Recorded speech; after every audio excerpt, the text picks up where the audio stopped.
कहानी है, एक जीवन की कहानी है। अब है कैसे जीवन शुरू हुआ, कैसे कैसे परेशानियाँ, कैसे कैसे फिर संन्यास, कैसे ध्यान, फिर दोबारा संसार में आना, संन्यास से फिर संसार, फिर कहीं और। तो जीवन ऐसे ही चलता चला जा रहा है। तो वही कहानी है, उतार चढ़ाव, कोर्ट केस जीवन में। तो यही एक कहानी है जो मुझे सच्चाई है, जो मैंने लिख दी है। बस वो पन्नों पे लिख दी गई है। अब उसको आप लोग पढ़ें, कहीं ना कहीं लोग उससे जुड़ेंगे। कुछ लोगों को अपनी कहानी सी भी लगेगी, कुछ को लगेगा कि ड्रामा है, या किसी को कुछ जैसा भी लगे। तो बस मैंने उसको पन्नों पे लिख दिया है। सर ये कहानी सच घटना पे आधारित है या आपके ऊपर है या किसी नहीं, सच्ची घटना है। और समाज के ऊपर भी है, समाज में हो क्या रहा है, जीवन लोग कैसे जी रहे हैं, घुट के जी रहे हैं, हमने थोड़ा खुल के जिया। तो ये इस तरह की कहानी। कितना समय लगा भाई लिखने में? देखिए, मैंने 2 साल पहले सोचा था कि इसको एक ऑडियो बुक के रूप में लेके आए, लेकिन ऑडियो से जो आर्टिस्ट थे उनसे बात करी, बोले कि इसको राइट किया जाए पहले, तब इसकी ऑडियो बुक बनेगी। तो फिर राइट करने के लिए मैंने कहा मुझे तो लिखना ज़्यादा आता नहीं है, तो 2-3 पेज लिखे, फिर मैं थक गया। फिर कुछ लोग मित्र लोग थे, उन्होंने कुछ और सहयोग किया। तो ऐसे ही कुछ कहानी लिखती चली गई। 4 पेज किसी ने लिखे, फिर सब ने मिलजुल के इसको एक बुक के रूप में लेके आए।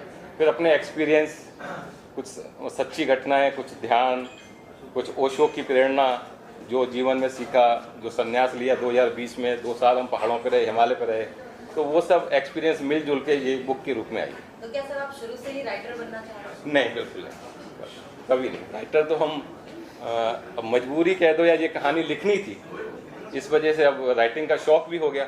जब मुझे लगा एक बुक लिख ली गई है, तो अब इसका पार्ट 2 भी लिखा जाएगा, क्योंकि अभी जीवन खत्म तो हुआ नहीं है, जीवन चलेगा आगे। तो हमने सोचा कि चलो, और राइटर बनने का कोई शौक नहीं है, आप लोग बना दें तो अच्छी बात है। सर आपने एक बार सुंदर बुक लिखा, नहीं। क्या सर इस बुक के बाद आगे की भी बुक आई थी? ये बुक पढ़ने के बाद आपने बोला कि दूसरी भी पार्ट इसका सेकंड पार्ट आएगा, क्योंकि जीवन अभी बाकी है, चल रहा है।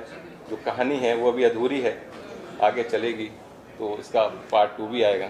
सर आप यंग जनरेशन को क्या मैसेज देना चाहिए, जो आजकल की नई जनरेशन में राइटर उभर रही है? हाँ, आप जो मेरी बेटी है, इतना प्राउड फील हो रहा है, आपकी डेडिकेशन इतना अच्छा हो रहा है। अब तो मैंने तो बुक पढ़ी नहीं है, but I have been through it. तो मैं तो साथ में थी, मैं तो सारी चीज़ें देखी हैं, फील करी हैं रियल लाइफ में। जब भी पापा थे जिस सिचुएशन में थे, तो उस टाइम हम तो साथ में थे ही। और प्राउड तो है ऑफ कोर्स। मतलब पापा कभी राइटर में उसमें सोचा नहीं था कि right a book, like book लिखना इज़ अ बिग थिंग, ऐसे कोई भी तो नहीं लिख सकता। तो हाँ, it is a proud moment. तो आप मतलब ये आपके एनवायरनमेंट में लिखते हैं, पढ़ते रहेंगे, सोचते रहेंगे, क्या आपको कभी कुछ ना लगता है कुछ कि लिखना चाहिए या कुछ पढ़ना चाहिए? हाँ, लिखना चाहिए। अपना मेरा पर्सनली अभी तक तो आज सच नहीं है। पापा का भी इतना टाइम बाद आया, तो मतलब यू नेवर नो कब आए। अभी तो नहीं है, but may be with time. भाई जी, इससे मतलब कि लोग क्या प्रेरणा ले सकते हैं इसको पढ़ने से? देखिए, अब मैं ये तो नहीं कहूँगा क्या प्रेरणा ले सकते हैं, हर एक का सोच अलग अलग है। जो इसको पढ़ेगा, जो जिसकी सोच है वैसे ही समझेगा। ये नहीं कह सकते कि आप इसको मेरे हिसाब से समझेंगे। समझ रहे हैं आप, कि जैसा जो इसमें फील करेगा, हो सकता है किसी को गलत भी लगे कि यार ये क्या, ये तो गलत है। किसी को अच्छा लगे, जो इस दौर से गुजरा है शायद उसको अच्छा लगे। जिसने जीवन सीधा सीधा जिया है तो उसको लगेगा क्या है। तो ये तो जैसा जो पढ़ेगा, जैसा जो उसकी सोच होगी, वो उसको वैसा समझेगा।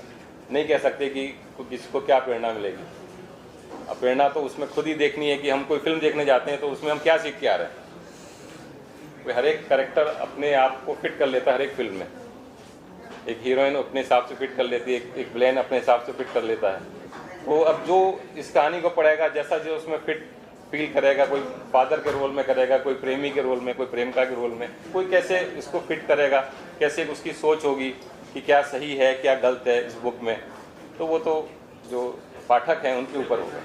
पाठक कहाँ से इसे ऑफलाइन या ऑनलाइन? ये अमेजोन पे कल से अवेलेबल हो जाएगी, आज रात से। जी,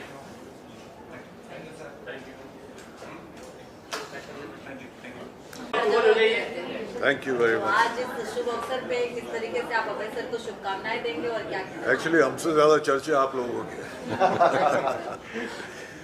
मैं अभय आनंद जी का बहुत मतलब उनको अभिनंदन करता हूँ कि उन्होंने अपने पर्सनल एक्सपीरियंसेस पे ये किताब लिखी है। एंड आई एम श्योर बहुत अच्छी लिखी होगी।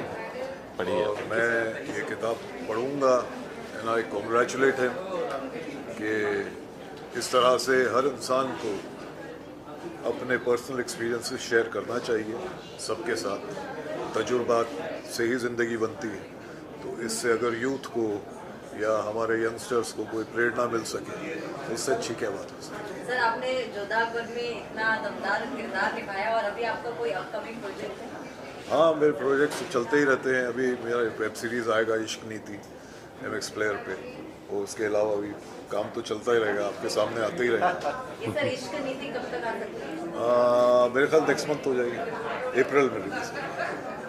सर, ये इश्क नीति में जिस हिसाब से नाम है, राजनीति सुना, ये इश्क नीति है? हाँ, वो इश्क मतलब करने की नीति है कोई? जब राजनीतिज्ञों को इश्क हो जाता है तो वो इश्क नीति हो जाती है। शहबाज साहब, बुक से कितना लगाव रखते हैं?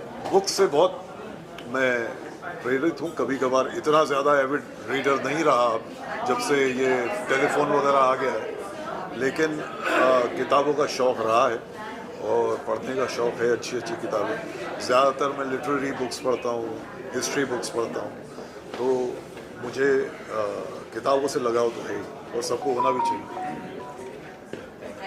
Thank you very much. Thank you.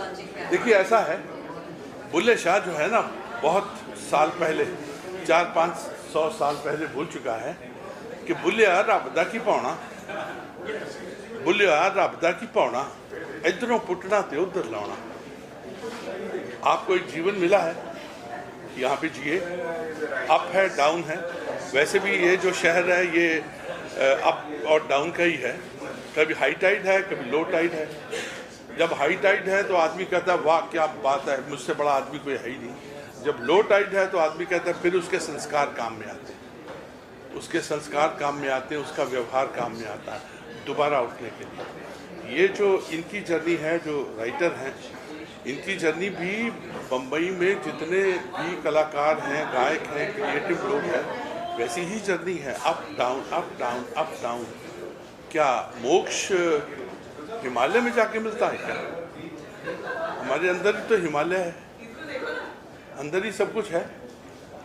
तो यहाँ पे रह के, काम करके, मुस्कुरा के अगर हमको मोक्ष मिल जाए तो कोई बुरी बात तो नहीं है, क्योंकि यहाँ पे जिस हिसाब से सफलता असफलता उसके बीच में अपने आप को संभालना, वो बहुत बड़ी बात है।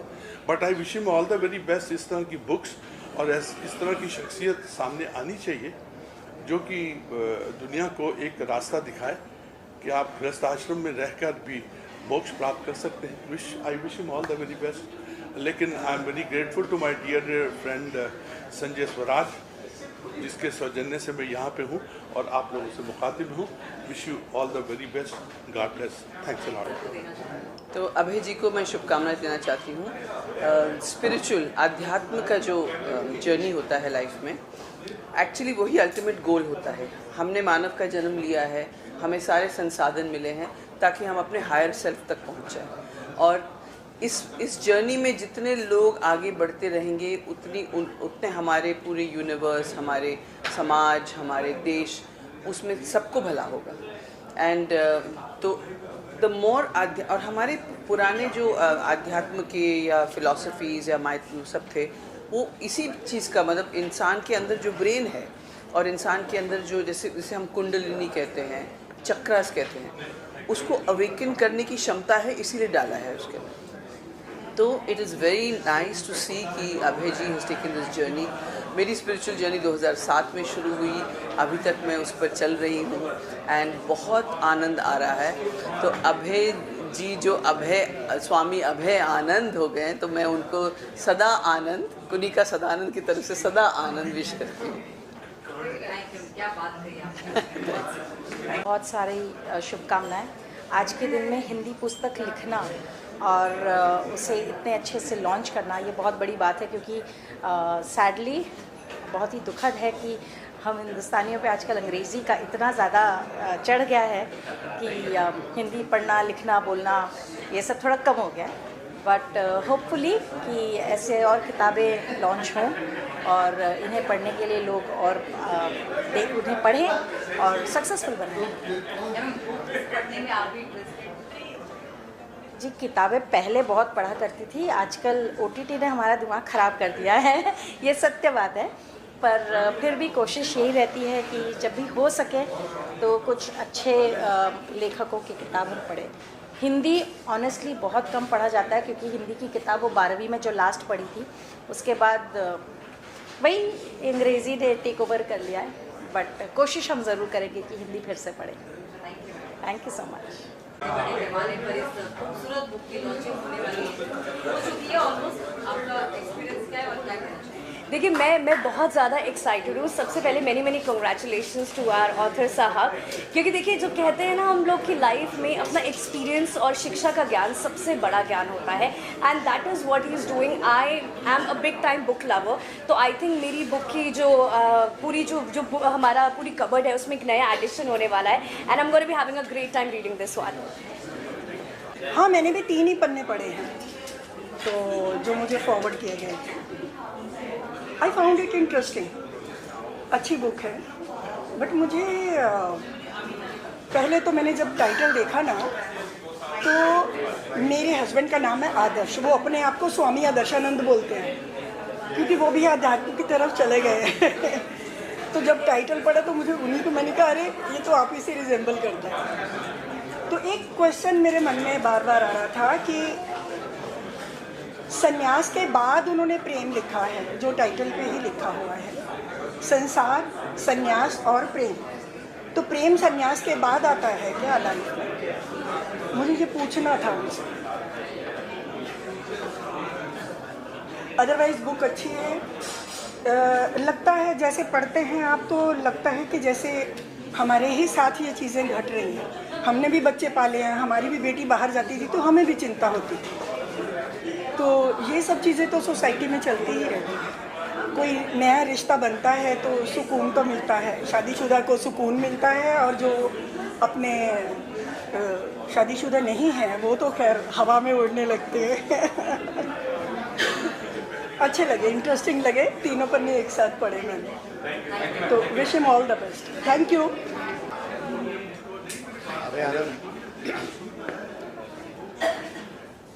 स्वामी से संन्यास तक की बात करते हैं। ये अभय जी ने किताब जो लिखी है, ये इसमें बहुत सारी सच्चाई है, और सच्चाई यूँ मुझे लगती है कि वाकई अगर महिला किसी पुरुष पे कोई इल्ज़ाम लगाती है तो उस पुरुष को ये प्रूव करना है कि उसने ये किया है या नहीं किया है।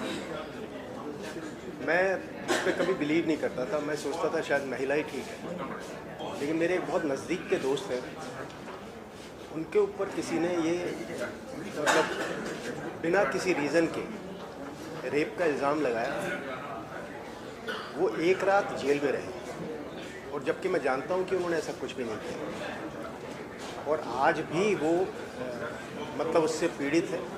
पिछले 3 साल से वो उसको झेल रहे हैं, और मुझे नहीं लगता जब तक वो ईश्वर को प्यारे होंगे तब तक वो उससे निपट पाएंगे। तो ये बड़ा मुश्किल होता है, और किसी के ऊपर भी कोई भी इल्ज़ाम, इंसान को, आदमी भी अगर औरत पे इल्ज़ाम लगाता है तो उसके पहले मुझे लगता है कि उसको थोड़ा विचार करना चाहिए, देखना चाहिए क्या वो सही है। अपना जो सेल्फ कॉन्शियस है उसको देख करके किसी पे ये करना चाहिए। आपको पता नहीं होता है, कोई इंसान मर भी जाता है, और मुझे लगता है कि जो मेरे दोस्त हैं वो शायद उसके साथ मर जाएंगे, और उनका लगाया हुआ इल्ज़ाम वो वैसा का वैसा रहेगा, क्योंकि कोर्ट को उसको प्रूव करना, पिछले 5 साल से वो लड़ रहे हैं, अभी तक कुछ नहीं हुआ, और मुझे नहीं लगता जब तक वो ज़िंदा है कुछ होने वाला है।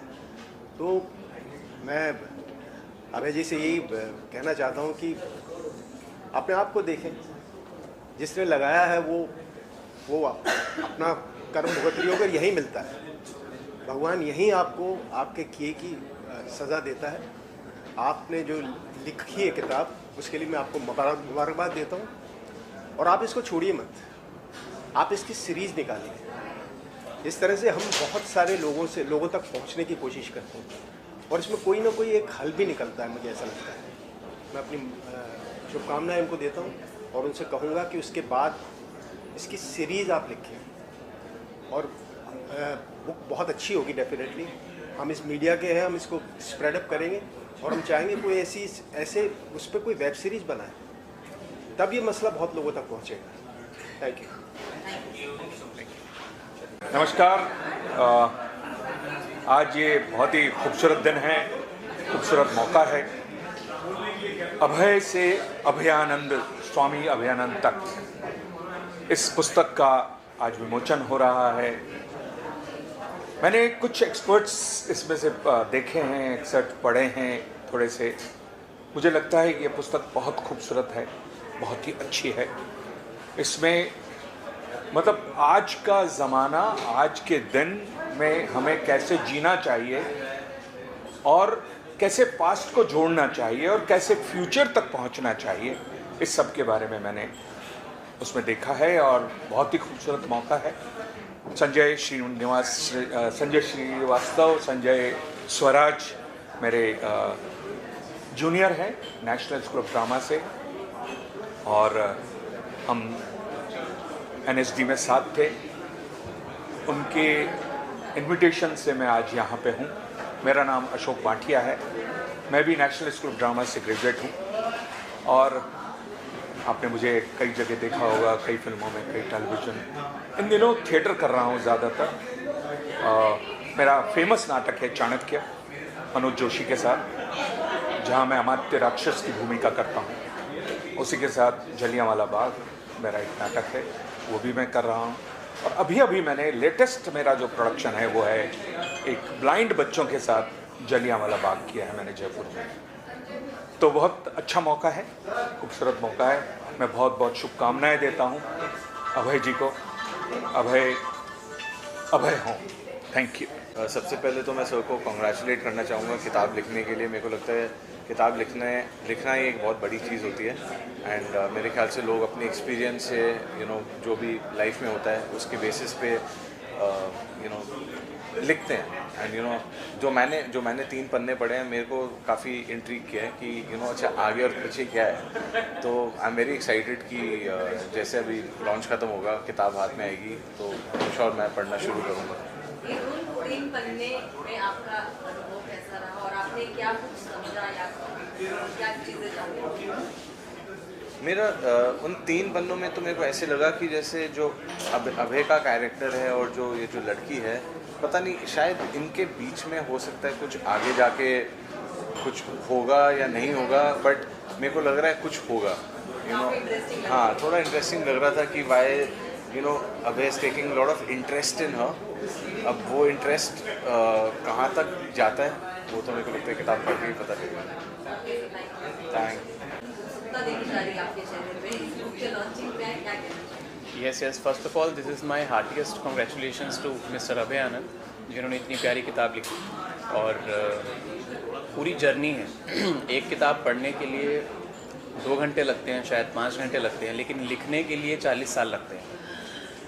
और अगर हम एक किताब किसी की पढ़ लेते हैं तो समझ लो हमने किसी की ज़िंदगी के 40 साल पढ़ लिए। तो मुझे लगता है कि बुक्स की इम्पोर्टेंस बहुत होती है। आप बुक्स के थ्रू अपनी पूरी लाइफ बना सकते हैं। एंड जो गलतियां लोगों ने की हैं उनसे सीख कर वो गलतियां ना करने की बहुत बड़ी एबिलिटी मिलती है बुक्स पढ़ के। सो बहुत खुशी है कि इतनी अच्छी बुक उन्होंने लिखी। मैं तो बहुत एक्साइटेड हूँ कि घर जाके आज सबसे पहले ये बुक ही पढ़ूँगा। And let's see how it goes.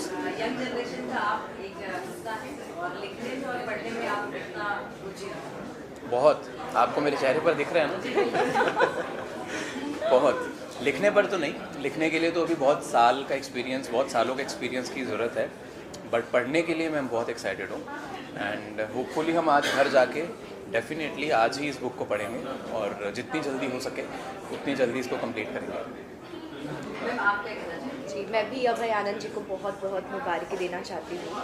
और जो बुक है उनकी अभय से स्वामी अभयानंद तक, उनका टॉपिक ही बहुत इंटरेस्टिंग लग रहा है। वहाँ पे वो लिखा हुआ है उन्होंने संसार, प्यार, बातें ऐसी है जो काफ़ी ज़्यादा ज़रूरी है ज़िंदगी के लिए। So I am really excited to read that book. आज हम लॉन्च पे आए हैं तो definitely looking forward to read that book. आप दोनों एक लाइन में आपकी नज़र से आज कल की यंग जनरेशन को क्या मैसेज देना चाहिए? सी, मैं तो खुद यंग हूँ, टू बी वेरी ऑनेस्ट। मैं अपनी तरफ से अभी मुझे लगता है कोई एडवाइस नहीं दे सकूँगा, दे भी सकूँगा, लेकिन मुझे लगता है कि इंसान के कैरेक्टर में एक इंसान जब बहुत कुछ अचीव कर लेता है ज़िंदगी में, फिर वो कुछ भी बोलता है वो बहुत अच्छा होता है। सो मैं अभी खुद यंग हूँ, तो मैं किसी से बड़ा बनने की मेरी कोई ख्वाहिश नहीं है कि मैं किसी को एडवाइस दूँ, बट मैं ये ज़रूर कह सकता हूँ कि ज़्यादा से ज़्यादा समय पढ़ने पर बिताना चाहिए, और सबसे अच्छी चीज़ वही एडवाइस है। तो जैसे इन्होंने बोला, एक्चुअली हम एडवाइस नहीं दे सकते, अभी हम खुद ही है तो हम एडवाइस लेंगे, दूसरों से लेना हम ज़्यादा पसंद करेंगे।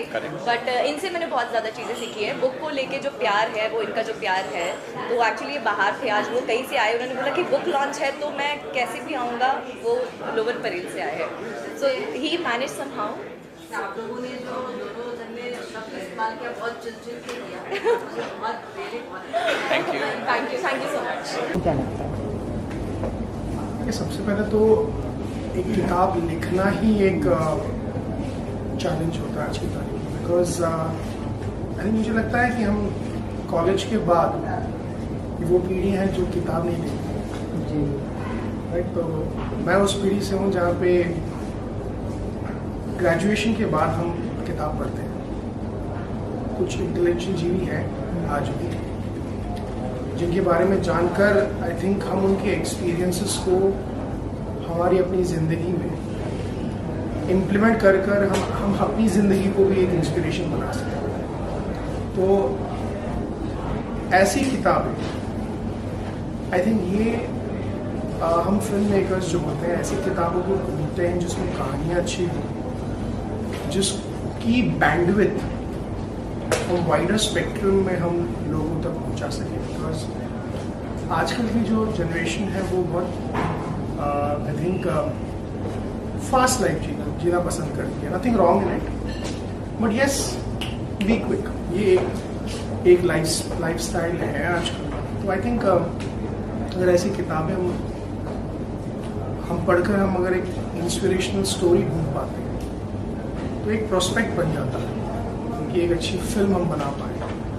अक्सर हम बस सेलिब्रिटीज़ और बड़े स्टैचर्स को हम बनाते हैं, बट ऐसे बहुत से लोग हैं जिन्होंने कठिनाइयों से गुजर कर बहुत सी चीज़ें अचीव की है लाइफ में, बट आज भी गुमनामी में कहीं वो गुम हो चुके हैं। So I think this is a very good start so that people can know about Abhay ji.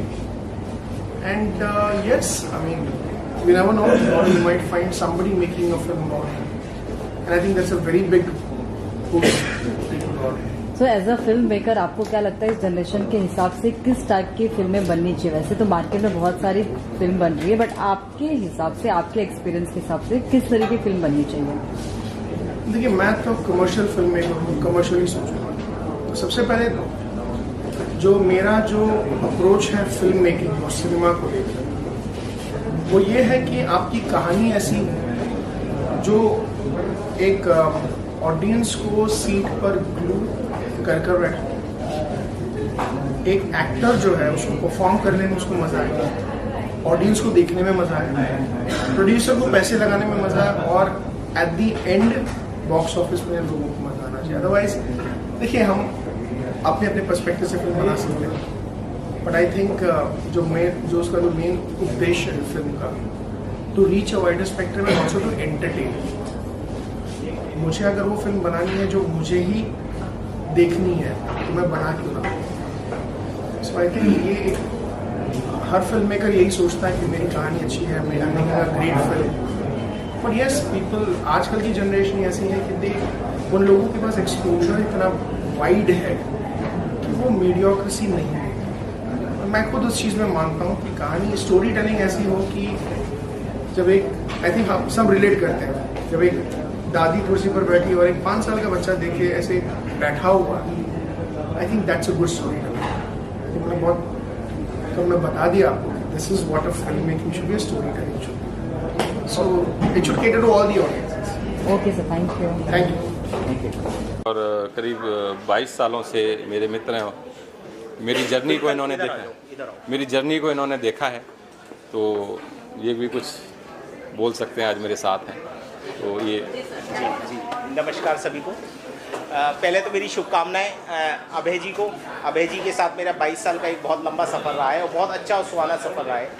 इस सफ़र में अभय जी ने अपने जीवन को लेकर बहुत उतार चढ़ाव देखे, जो कि भाग्यवश भी है, कुछ कर्मवश है, कुछ व्यवहारवश है, और या कुछ अपनी मानसिक स्थिति को सही करने के लिए हम लोग जैसे अपने आप में एक हम ढूंढते हैं कि हम अपने आप में किसी ऐसे भगवान को, देवता को, या अपने आप में शांति को ढूंढ रहे हैं। तो उसी संघर्ष के साथ इन्होंने जीवन को जिया, बहुत अच्छे से जिया, और हम सब ने बहुत इनको प्रेरणा दी कि आप एक पुस्तक को लिखें, जिससे आपके एक पुस्तक के माध्यम से समाज को ये पता लगे कि आखिर जीवन में अगर कठिनाइयाँ आती हैं तो उसको कैसे सही किया जाए, जीवन को कैसे आगे बढ़ाया जाए, और आप ऐसा प्रेरणा बन सकते हैं समाज के लिए कि जो आपके जज्बात हैं, आपकी जो फीलिंग्स हैं, आपकी जो बातें हैं, वो बाहर आती चली जाएं और किताब के माध्यम से लोग उसको समझ सकें।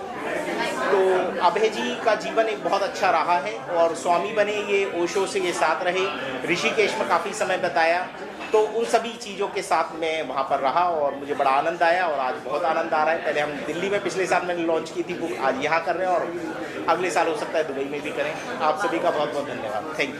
मैं यही कहना चाहूँगा कि अभय जी के बारे में जो पढ़ा मैंने थोड़ा बहुत, ये समझ में आया कि एक अलग जर्नी की बात की गई है, और इनकी अपनी चैलेंजेस होंगे लाइफ में, अपनी सोच होगी, अपनी संघर्ष होंगे, और दो तरह के जीवन अगर इन्होंने देखे हैं इसी एक जन्म में, तो ये बहुत भाग्यशाली हैं, और इनसे हमें और ज़्यादा कुछ सीखने को मिले इस दिशा में, ऐसी उम्मीद करता हूँ। मैम, इस लाइन से आप क्या सोच पा रही हैं? वैसे स्वामी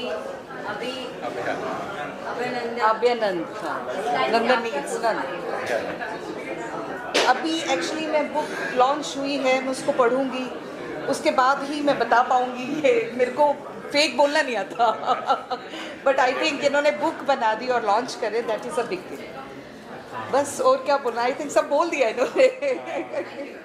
ओके। अभय आनंद जी को बहुत बहुत बधाई ये बुक के लिए, जो ये बुक उन्होंने लिखी है। अभी मेरे हाथ में है, मैं पढ़ूंगा, और मुझे बताया गया था कि बुक बहुत अच्छी है, तो मैं पढ़ के फिर और अच्छा रिव्यू दे पाऊंगा। अभी तो मतलब अच्छी है। मैंने बता दिया है, बुक में एक जर्नी है, एक आदमी है जो सिंपल सा जीवन जी रहा है, फिर उसके जीवन में और कठिनाइयाँ आई और संघर्ष आए, फिर उस संन्यास की तरफ चला गया, फिर उसको एक प्रेम हुआ, प्रेम से भी अलग हुआ वो, फिर वो अध्यात्म की तरफ गया, तो इस तरह से पूरी कहानी है। फिर दोबारा वो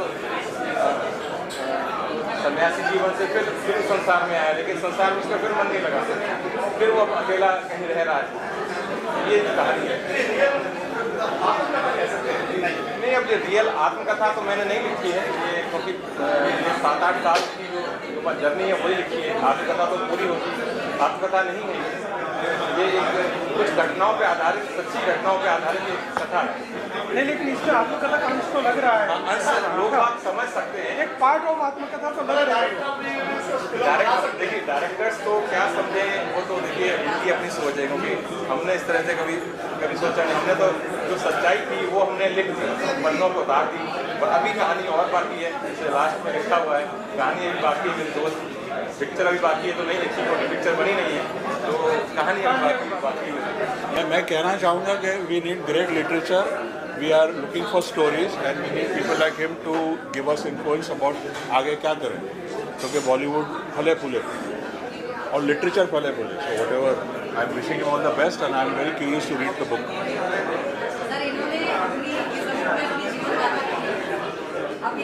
हाँ, तो इस बारे में क्या कहना चाहिए, क्योंकि अपने जीवन की सच्चाई लिखने के लिए भी हिम्मत चाहिए, बिल्कुल चाहिए। तो मैं बहुत इंतज़ार कर रहा हूँ कब मुझे किताब दे और कब मैं पढ़ूँ। अभी तो सर कह रहे हैं दूसरी बुक भी आने वाली है। अच्छा, anyway, I respect his talent, that's why I have come here. Thank you.